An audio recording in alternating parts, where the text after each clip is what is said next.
It's Shannon. Hello, and nothing to keep it real with Shannon Live. It's Shannon. Because you don't know how it's going to turn out. It's Shannon. It's Shannon. My kids empowered me to get out. What's going on with this remote learning and in the midst of COVID? Working for different elected officials, learning and understanding how to put your community first.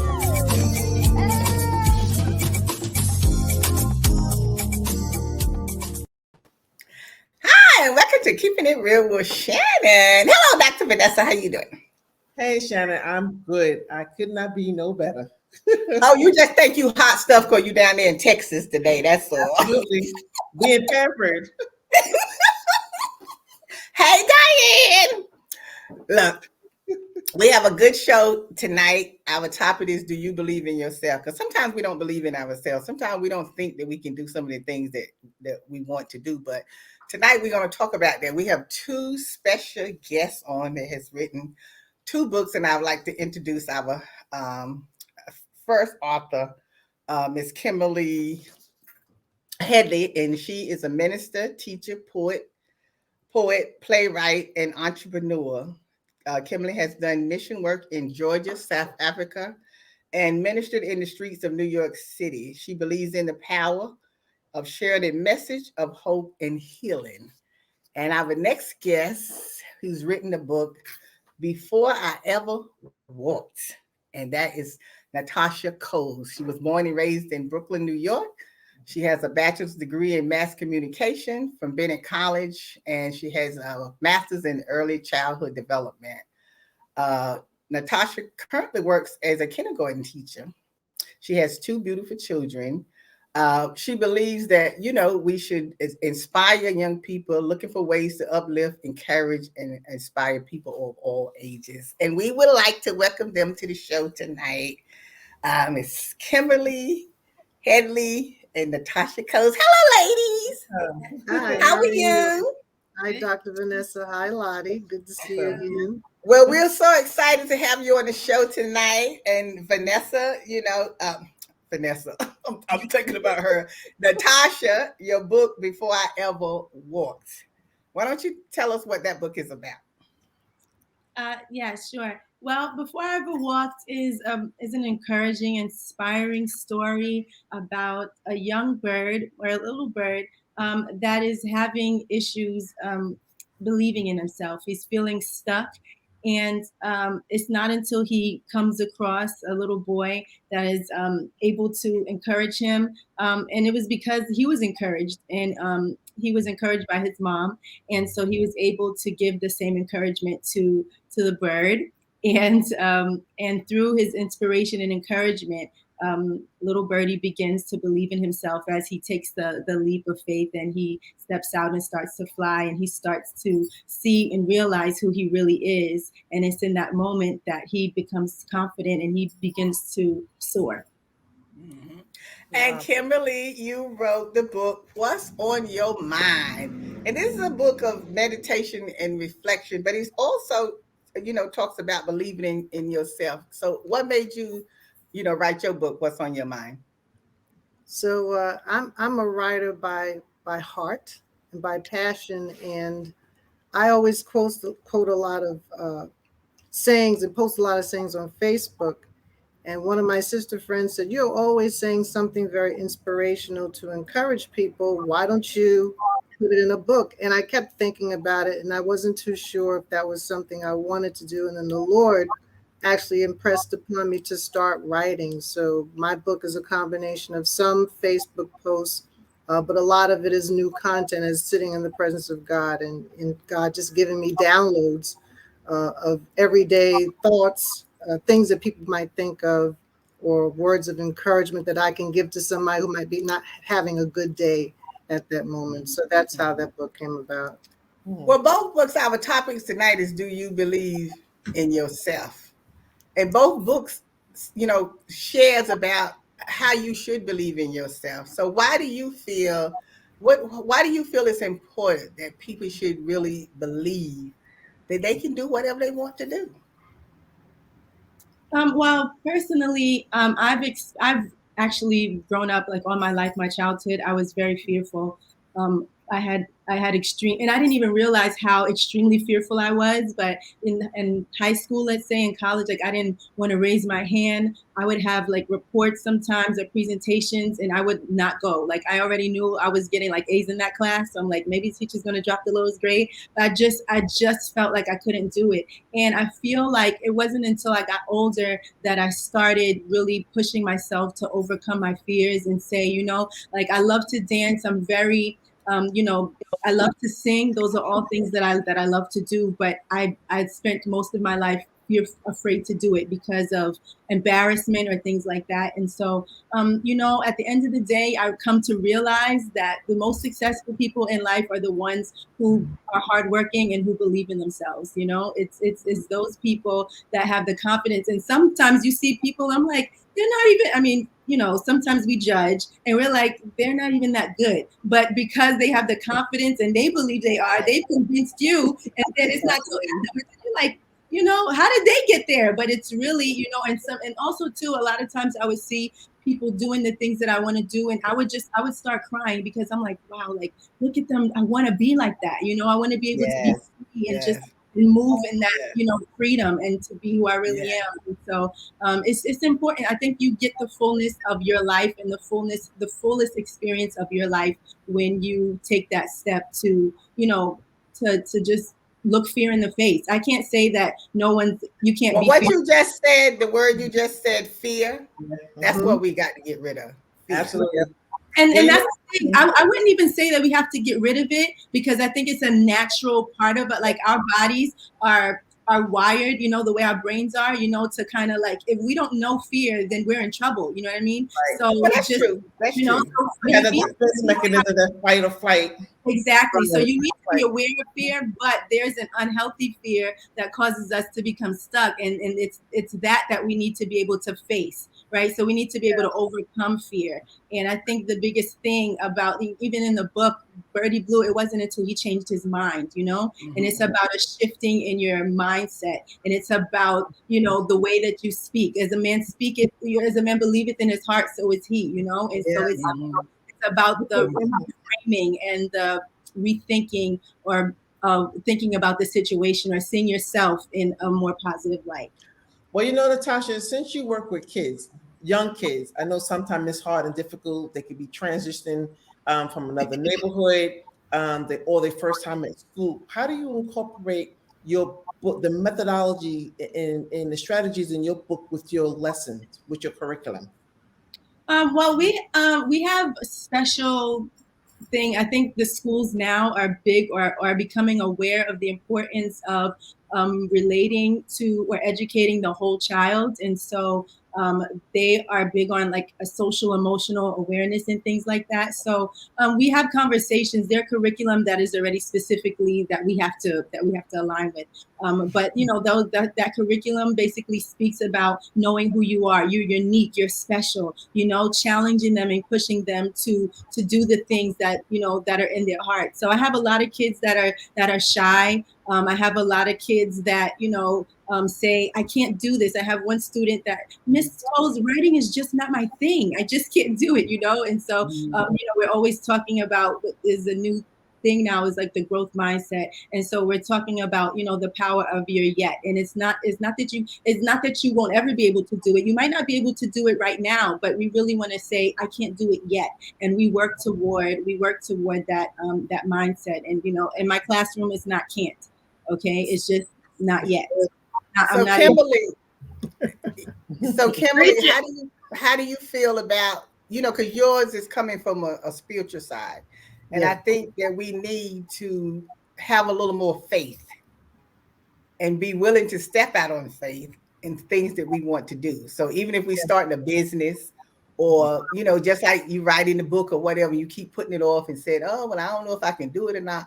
But I think sometimes we just really need to have that faith in us. Yeah. To put that challenge in us.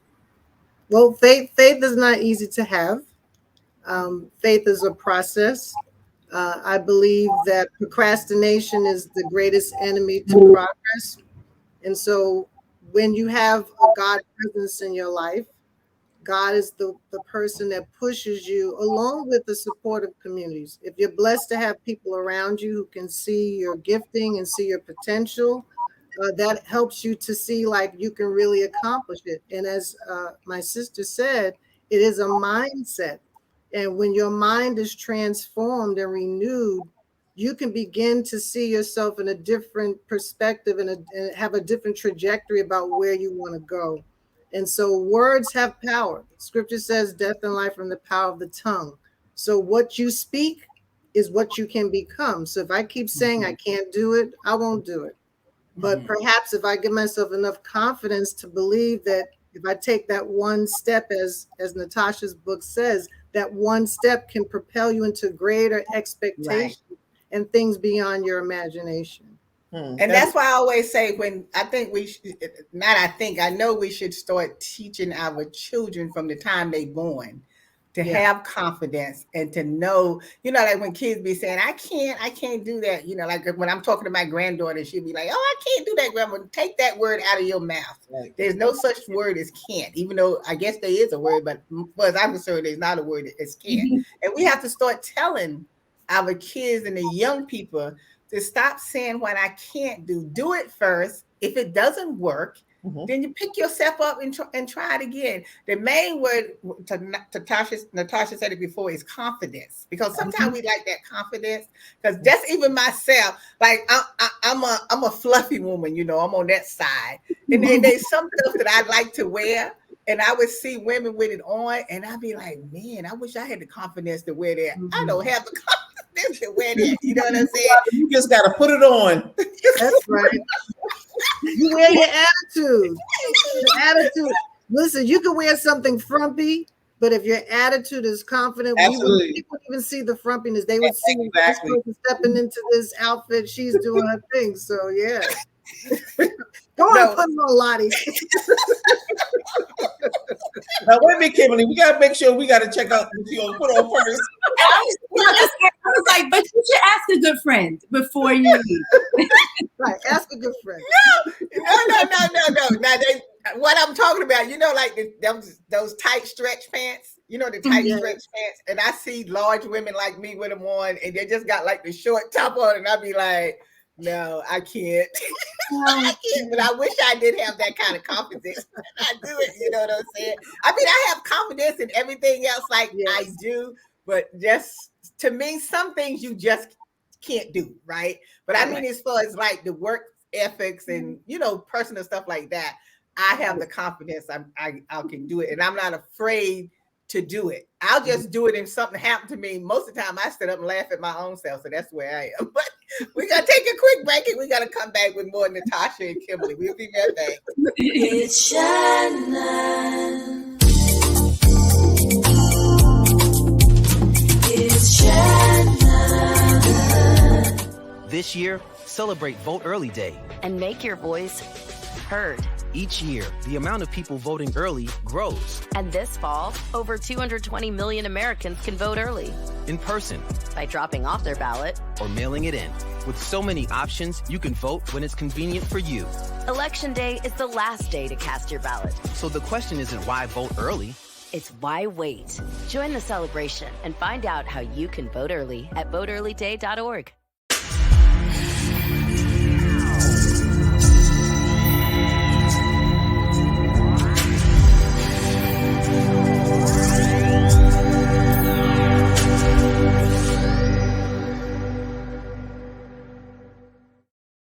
We're back. We're keeping it real with Shannon. Thank you so much for joining us, and thank our guests Natasha and Kimberly on. I wanted to ask you another question too. Is like, when you meet people that has a talent, right? But they just afraid to get out there and do their talent. Like I have a friend that knows how to sing, right? And I keep saying, oh, God gave you this voice. Why is it that you just don't get on out there and get to singing? You worried about having money. You worried about having money to pay your bill. You know how much money you could be making singing with your voice, but it's like that. I don't know what's missing there. You don't want to pound the person. You don't understand what I'm saying? But it's like, how do we try to convince somebody to take that talent and use it, because I think when God give you a talent, you should use that talent that he gave you. I'm gonna say that this is my story, and That's her story. I'm still a work in progress. But like I said, and I'm blessed in one of the ways that, like, there are many things that, like, oh, if I wanted to do it, it's almost like I could do it, But the fear, I think, for me personally, it's being overly critical of yourself, and those are things that, like, hinder you. Also, just perfectionism. Sometimes, like, you have this lie of, like, oh, it's not, and then again, I'm like, and comparison, like, it's the thief of joy. I mean, you compare your gift. Oh, it's not. I don't sing like Beyonce, or there are already so many singers out there. Like, you don't see, like, your worth. But a lot of it, I think, for me, which I realized later on, was that, like, it's not perfect. And so, but because I'm hypercritical of myself, I think that other people are going to judge me the same way, and it's not true. But somebody might say, "Ooh, you cracked" or something, But I mean, the biggest fear that I'm, like, making up in my mind is likely not to happen, But a lot of times with the perfectionism, like, it keeps you stuck, because you're just waiting for, like, the perfect opportunity. You're waiting for the perfect moment, the perfect song, the perfect whatever. And, like, there's no such thing. Like, it's never. Do you think that we should be more on the side of not caring what people think? Yeah, I think that you should. I think a better way to put it is not take yourself so seriously. I think that, I think you should, care to a certain extent, but at the same time, because you want to govern yourself, in a certain way, whatever was appropriate. But I mean, for the most part, I think not taking yourself too seriously, it allows you to be more free, and, like, hey, if I mess up, I messed up, like you were saying, Exactly. Like, that was my point. That was my point, because I have a bad attitude. I'm working on it. My mother, told me I need to work on it, but I have the attitude, like, I don't care what people think. When I say stuff, I do stuff, and people criticize. Well, that's your problem. That's not my problem. That's your problem. Yeah, If you didn't do it, that's on you. Because if you would do it, then you wouldn't have to be talking about me. Yeah, I want to say too that part of, I feel, the failure is more so sometimes people are afraid to succeed or to be successful, right? So it's not so much I don't want to do it. Sometimes it's I don't want to do it because I might actually be good at it. And people may not be able to handle the success that comes with actually achieving it and being well at it. I do feel like when you have a gift, you have a responsibility to steward that gift well. Exactly. And even if it's something that you're working on, the fact is that God gave everyone something to do. There's nobody that's dumb in the earth. There's nobody that's not creative. That's a lie from the pit of hell. Everyone has something, but if you don't have the right people, like my sister Natasha, her husband supported her in her singing. She was afraid to sing all the time, but he was the one. We would say, "Oh, Tasha, you can sing," and she just didn't hear it.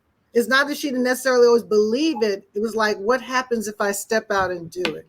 When I started preaching, the same thing was like, oh my God, what if I mess up? What if I say something and I disappoint God? But when the Holy Spirit is in you, that stuff kind of gets pushed to the back. It doesn't mean you don't prepare. Right. He's not saying to make a fool of yourself, but just, yes. But sometimes we have to differentiate fear from procrastination. Right. Because sometimes people can get them confused. And sometimes we may not think that we're helping someone, but we're making a difference in somebody's life. Right. Even if you make that mistake, it's not a mistake that it's intentional, but that message prior to the mistake or what you felt was corrected, somebody had already heard.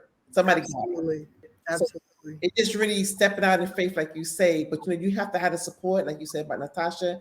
But I want to know about the song that you got going on. I was just getting ready to say that, Vanessa. I was just getting ready to say, hold up, somebody keeps saying a song. Okay, hold up. We want to hear one verse. Uh-oh. One verse. Would you like to? I also wrote a song to go with the book as well. But well, we want to hear a verse or something.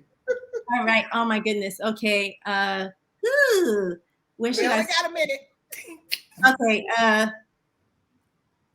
It's gonna be. I'm like trying to think about where I want to start at. Do we need to clap for you? Make me Yes. a vessel. Drum Make me a roll. vessel.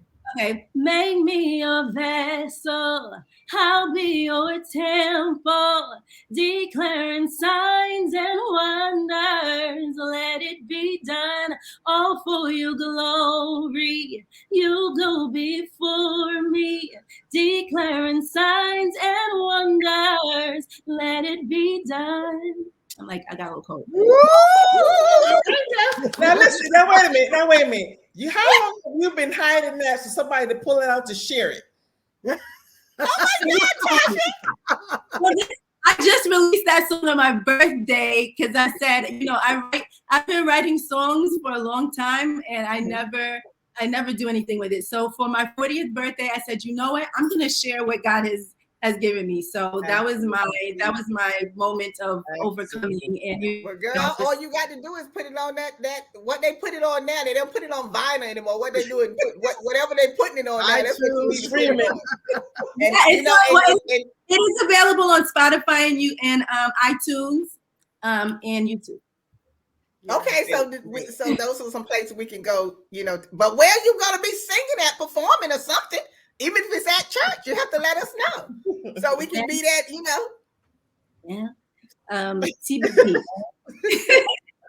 But you know what? I'm glad that your husband and Kimberly is pushing you to do that. And I know now, since you know that you can do it and that you will, just step on out there and do what you need to do. Because you know what? Sometimes I feel like when we're doing stuff, and like you were saying earlier about you afraid that people being critical, and that's why I was saying that we have to just get to that mindset that, I'm not trying to be rude or anything, but it's not really care what people be thinking. Because see, a lot of times people are jealous over your talent, and because you want to do stuff, they're jealous, so they'll criticize you, so to make you feel like you can't do it and don't want to do it. That's why sometimes you have to have that attitude that I don't care. You know what I'm saying? Say whatever you want to say. They talked about Jesus, so why am I worried about you talking about me?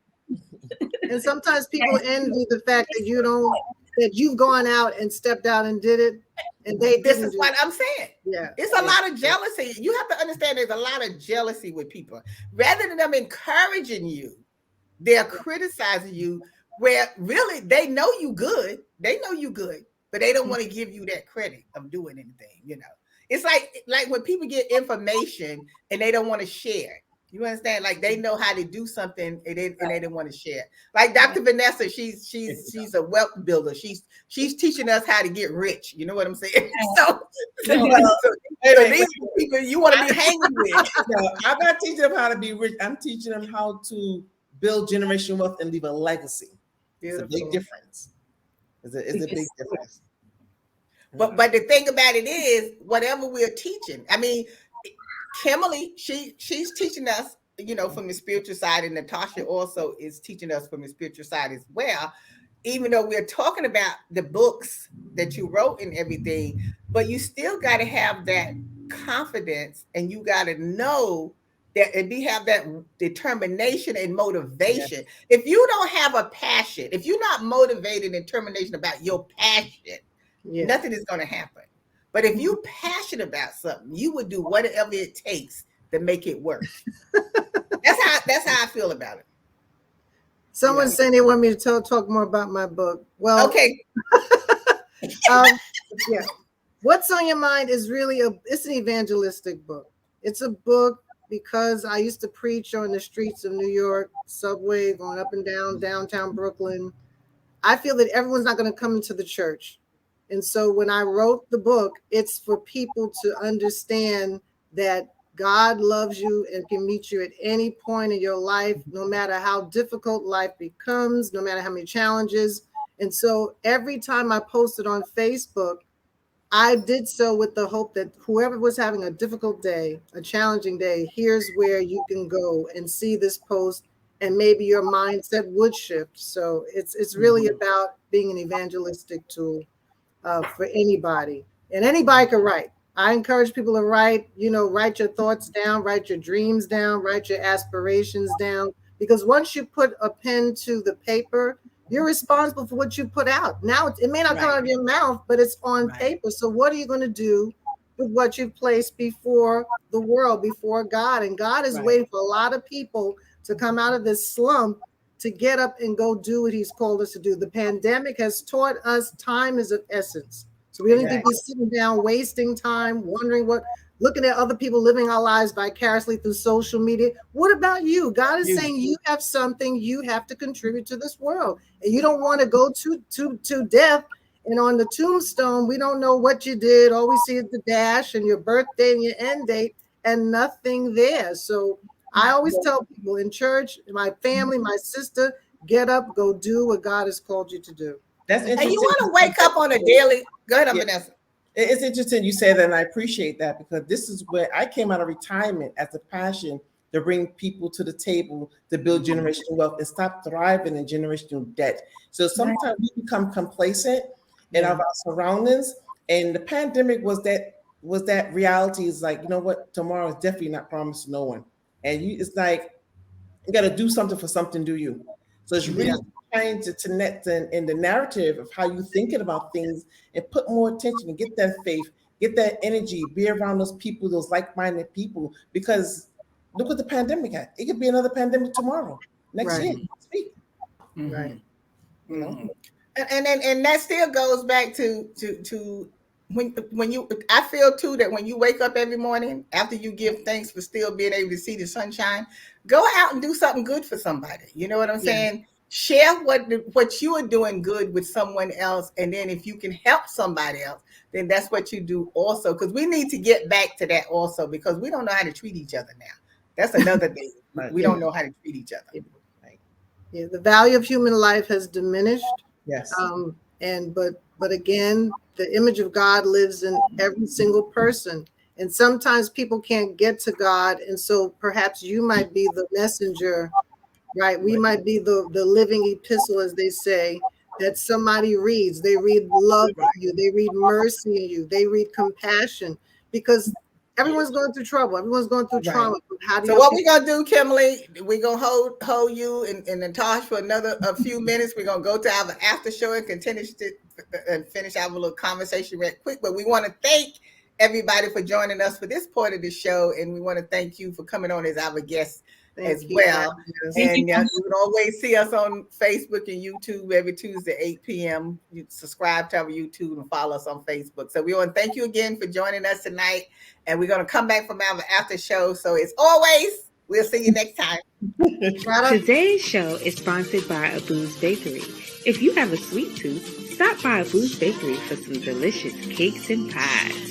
Do you like beautiful pictures for your home or your office? Then stop by Space Watch Gallery. They have a large selection of pictures from around the world. It's Shannon. It's Shannon. It's Shannon. It's Shannon. It's Shannon. Keeping it real.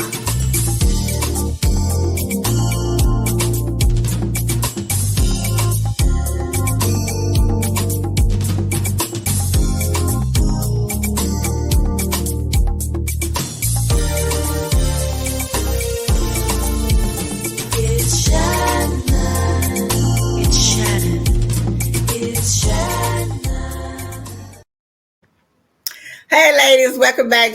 Thanks for staying for our after show for a few minutes. I just wanted to come back, Kimberly, to what's on your mind. In the book, the way you have it for each day, Sunday through Saturday, where you give quotes and meditation that you can say each day when you get up. I think that's very meaningful, because sometimes when you get up in the morning, you know, you do your prayers and everything like that, and just to say something comforting to yourself, or you know, share it with someone else for that day, that also means a lot too, that you can put that in your daily live to have, you know. I didn't want to put like dates. And I didn't want to put dates and if it's Thursday and I feel like I want to read something on Sunday, I might read that meditation for Sunday. I just wanted to be just as a kind of a guide for people to begin to rewire their thinking. You know, every morning I pray, you know, I talk to the Lord, you know, and say something to God. And sometimes we don't know what to say to God. And so it might be that book or another book that kind of gives you a little kind of nudge. Well, here's where I can talk to God through these words. These words are speaking to me today. So yeah, I'm grateful. Yeah, because it's just like I'm pretty sure Natasha be singing every day. She says something and singing every day. I'm always singing. My kids. I'm the singing teacher. Even if I'm giving them directives or they're not listening, I'm stopping them with a song. I'm giving them directives with a song. They're probably like, "Oh my goodness, do you love to sing?" Yes, I do. How did you? I'm always singing. But I think it's always so. I'm always so encouraged too, because then they start to do it, after a while, like suddenly they're like singing something, or they're just starting to call somebody's name and it's a song, and it's uplifting, and so then they realize like, oh, you can make a song out of anything, and so sometimes they not unknowingly. But you know what, Natasha, you don't even realize how important that is for the simple reason is when you have a teacher that has some type of skill and they use it in the classroom, you know that means a lot to you in the classroom with that teacher. Yeah. It does, because it even make you want to come to that teacher's class more often and wish you had them, a little longer or something, because it means a lot to kids, to children. Especially when you hear them talking about their teacher. Well, my teacher did this, my teacher did that. Because, some teachers are so boring, but, no, they are. I mean, that's true. It's true. Sometimes you wonder what kind of class that you can't make fun of all classes. It's like, yeah. Look, let me tell you, I appreciate teachers. I was in the classroom, so I know what it is. I really appreciate teachers, but I have to say now, there are some teachers who was boring because during the pandemic, when they had it on Zoom or whatever they was on, I sat in on my granddaughter's class one day just to make sure she was paying attention to whatever. And trust me, I was. I went to sleep, and when I woke my granddaughter, Grandma, what? Because you couldn't see me, and I was like, "Man, your teacher's so boring." Oh my God! But I remember my teachers, as a child. So teachers are very important. Yes. And I used to go to school looking forward to seeing my teachers. Yes. And it's very precious to me. Teachers that have such a good impact, they'll never forget that teacher. It's always something special that teacher could make something different in that child's life. Yes, it's really true. And I mean, I think that, they also say children spend almost more time in school than they do at home, And so although a parent is the child's first teacher, like and even in, as we learn, like in trauma situations and stuff like that, like when children have issues with relationships and things like that, if a teacher has enough positivity in her to establish like a sound and a good relationship, that it's enough to change the direction of the course of their life, so to speak, so it's amazing, like the power that that a teacher really does have, but you just always have to remember your why.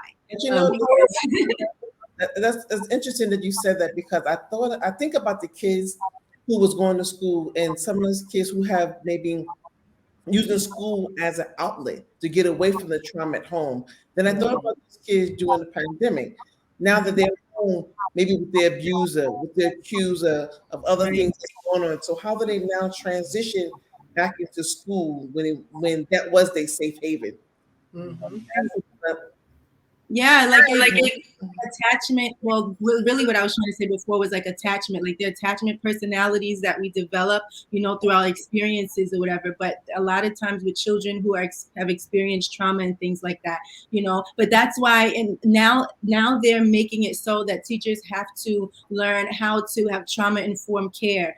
How to be able to address children, and not just say, oh, they're sleeping, and now you're penalizing them when it's like, oh, maybe they didn't get any sleep at home all night. Maybe they didn't eat. Maybe they're hungry, and so those are different things that affect, the whole child. And so it's really important to kind of take those things into consideration, the demographic that you're teaching and things like that, because that definitely impacts their learning, And so you have to be sensitive to that. And, we try to include, breathing and like all of those things that, you know, can bring some type of healing, you know, to their spirits and their souls, you know, and you just try to incorporate that into, you know, even how you are speaking to them as far as like, you know, redirecting them, you know, and things like that. Like you want to be, you know, sensitive so you're not like triggering anything in anyone, you know. But not even being a teacher, you know, with the kids and stuff about helping, even with grown-ups, because I meet a lot of grown folks that motivates me.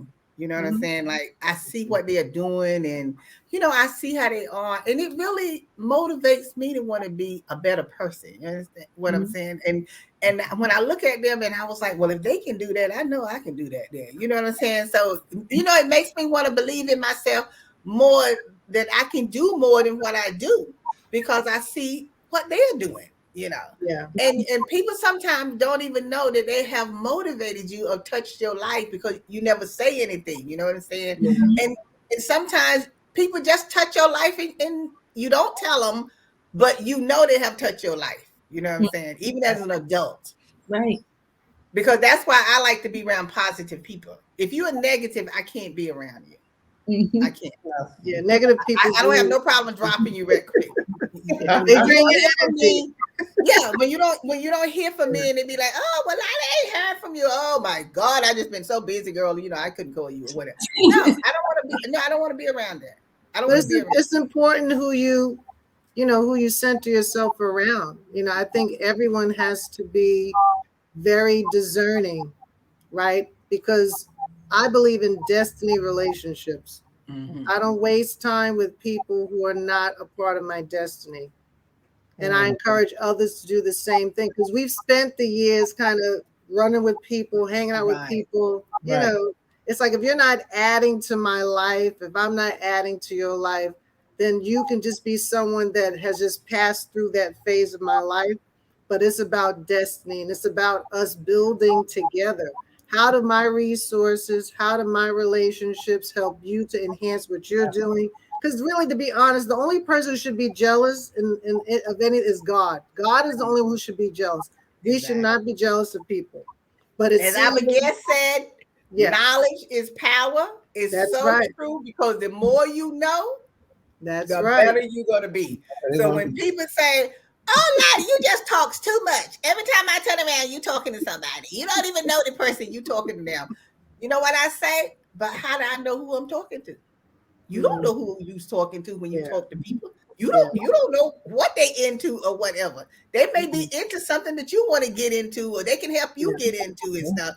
And so if you don't want to talk to people, that's your problem. I'm back to my little attitude again. That's your problem. You don't want to talk to anyone. You know, you can be. I remember when I was working and I had to get on the train. I hated getting on the train, but I had to get on there. And I don't know, everybody else could be on the platform. They got to walk over and start talking to me. Why are you talking to me? You know what I'm saying? And I always wonder that why people walk over and want to talk to me all the time. Because see, I start talking to them and we'll start talking just like we've been knowing each other or whatever. And then I find out they into this, they into that. Like, oh, give me your number. Give me that number right quick. You know what I'm saying? Because then I can invite you to something. I can tell you something or whatever. Just like Natasha now. And so I'll be calling her to sing. You know what I'm saying? I never knew who I'm talking to. There you go.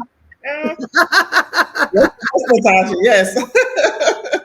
Absolutely. You never know who you're talking to. It's true. That's why you can't. It was just about the book. Right. No, but I'm just saying that's why you can't be nasty to people if they walk up and start talking to you, or you know, because sometimes even when you approach people, sometimes their attitude is out of whack. So you say, well, maybe I shouldn't have said nothing to them or whatever, but you know what I'm saying? I take my chances. You can be rude or whatever. I don't get upset about it. I be just like, okay, well, they're having a bad day. You know what I'm saying? Whatever. But in order for you to move and do things, and that's why we have to teach our children and young folks that you gotta get in those books and learn all you can. You gotta talk to people. You know, you can get just as much talking to people as sometimes out of the books or whatever. But that's the kind of attitude and personality you need to have. And a lot of people, you know, I feel bad for some of them sometimes when they say, oh, well, this is happening to me. I don't know why. Well, think about why it's happening to you. You're so nasty. Your attitude is so nasty. That's why nothing good is going to happen to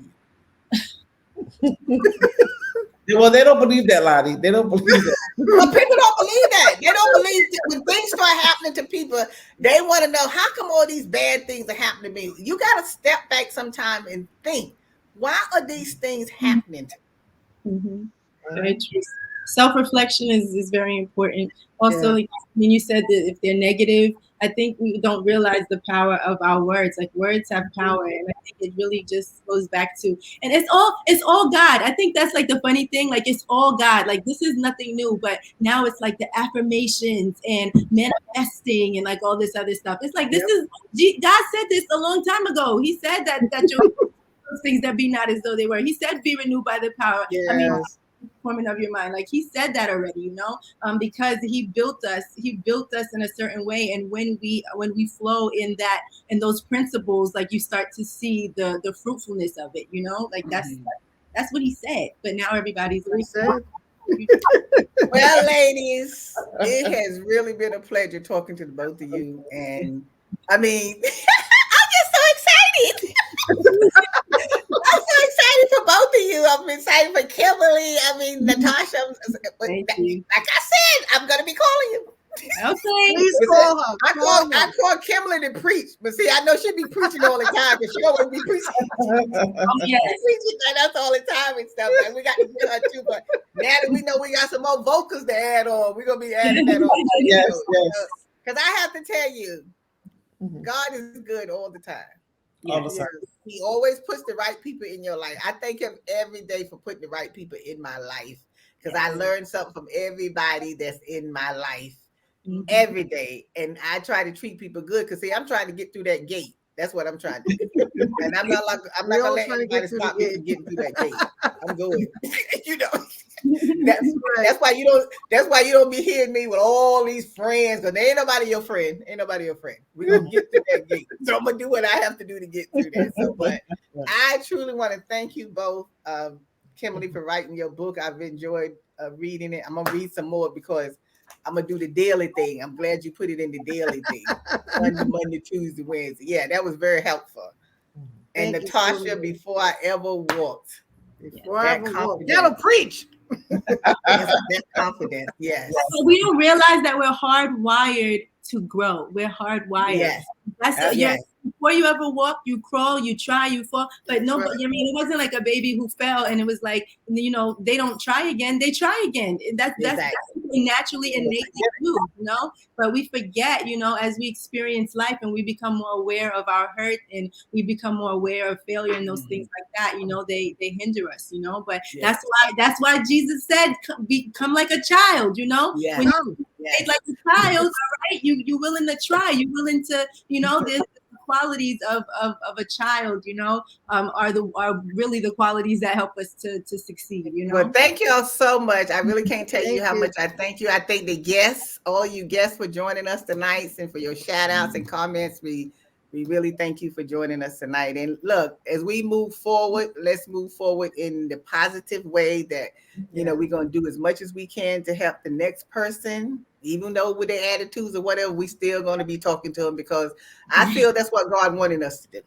Absolutely. You know what I'm saying? Even if people get on your nerves, I still think we need to, you know, move forward in a positive way with them. So I hope y'all will come back again. I hope you'll come back again. Absolutely. We would love to.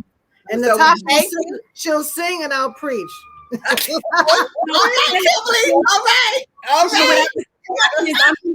Kim's gonna sing along and she's gonna carry my harmonies for me, okay? She likes to act like she's, you know, shy when it comes to the thank you, ladies, again. I'm gonna remember that, Kim.